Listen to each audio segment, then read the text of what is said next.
Shalom, Bapak Ibu dan rekan-rekan pemuda yang kekasih di dalam Tuhan.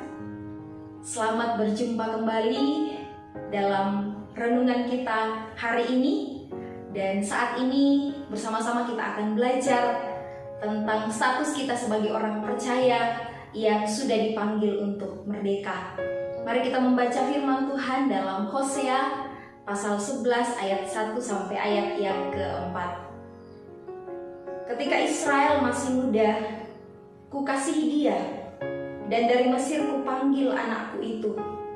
Semakin dipanggil, semakin mereka mengikuti jalan mereka sendiri. Mereka mempersembahkan kurban kepada para Baal dan membakar kurban untuk patung-patung. Padahal akulah yang mengajar Efraim berjalan dan mengangkat mereka di tanganku. Tetapi mereka tidak menyadari bahwa aku menyembuhkan mereka. Aku menarik mereka dengan tali kemanusiaan, dengan ikatan kasih. Bagi mereka aku seperti orang yang mengangkat kuk dari tulang rahang mereka.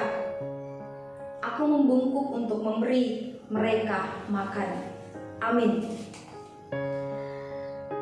Bangsa Israel sebelum terpecah menjadi dua kerajaan yang kita kenal sebagai kerajaan Selatan dan Utara atau Yehuda dan Israel Utara, mereka menjalani hidup selama 430 tahun di Mesir sebagai budak.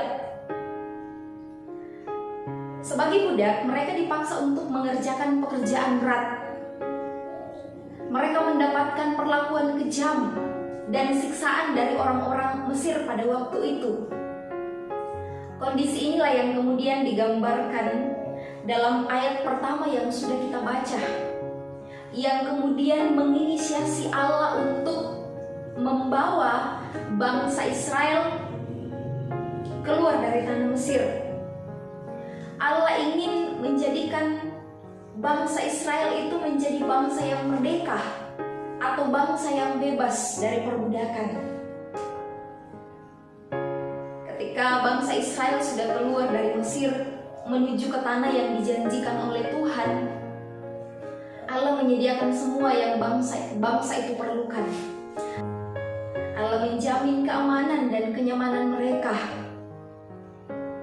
Allah menganugerahkan kemenangan demi kemenangan kepada bangsa itu. Tetapi sayangnya, status sebagai bangsa pilihan dan bangsa yang merdeka tidak cukup bagi bangsa Israel. Sehingga ketika semakin Allah mendekati mereka, mereka semakin menjauh. Ketika Allah mulai mengajar dan mendidik mereka, mereka memilih untuk memberontak. Ketika pemimpin-pemimpin Tuhan utus untuk mengingatkan, menasihati mereka, nabi, imam, hakim, mereka tidak mempedulikan dan mereka semakin tidak tahu. Keputusan Allah untuk mengizinkan Israel dan Yehuda ditawan oleh Asyur dan Babel merupakan bagian dari cara Allah untuk mendidik dan membuktikan kasih-Nya kepada bangsa Israel. Bapak, Ibu, dan rekan-rekan pemuda, bukankah kondisi bangsa Israel tidak jauh berbeda dengan kondisi kita saat ini? Allah sudah memanggil kita dari kegelapan kepada terang. Dia menjadikan kita sebagai orang-orang yang merdeka, yang bebas lewat pengorbanan Kristus di atas kayu salib. Allah mengubah status kita sebagai budak menjadi ahli waris. Allah menjamin kehidupan kita, baik kehidupan kita saat ini maupun kehidupan kekal yang Tuhan sudah siapkan bagi kita. Sayangnya, hal tersebut terasa belum cukup untuk kita, sehingga kita mulai membanding-bandingkan penawaran dari dunia dengan jaminan dari Allah. Kita mulai berpikir-pikir, kita mulai menghitung-hitung pengorbanan-pengorbanan yang sudah kita buat untuk Tuhan. Kita Kita tidak lagi mendahulukan Tuhan, tetapi kita mulai membelakangi Tuhan. Dimulai dari pikiran kita. Pikiran kita memberontak. Kita mengeraskan hati kita.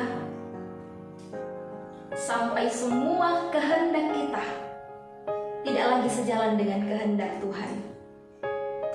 Bapak, Ibu, dan rekan-rekan pemuda, menjadi perenungan kita hari ini.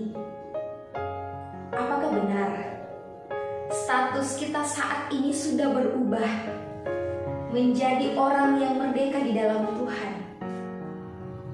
Ataukah justru kita masih menjalani hidup sebagai orang yang diperbudak oleh dosa, oleh keinginan-keinginan kita, oleh kedagingan-kedagingan kita?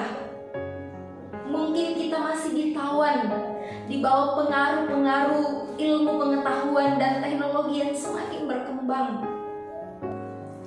Ingatlah bahwa kasih Allah kepada kita tidak sebanding dengan apa yang dunia tawarkan kepada kita hari ini. Bahkan apa yang dunia tawarkan untuk kita nikmati, pada saatnya, pada waktunya akan hilang. Kiranya setiap kita ditemukan sebagai bagian dari ahli waris kerajaan Allah, karena kita sudah dipanggil untuk merdeka di dalam Tuhan. Tuhan memberkati kita dengan firman-Nya.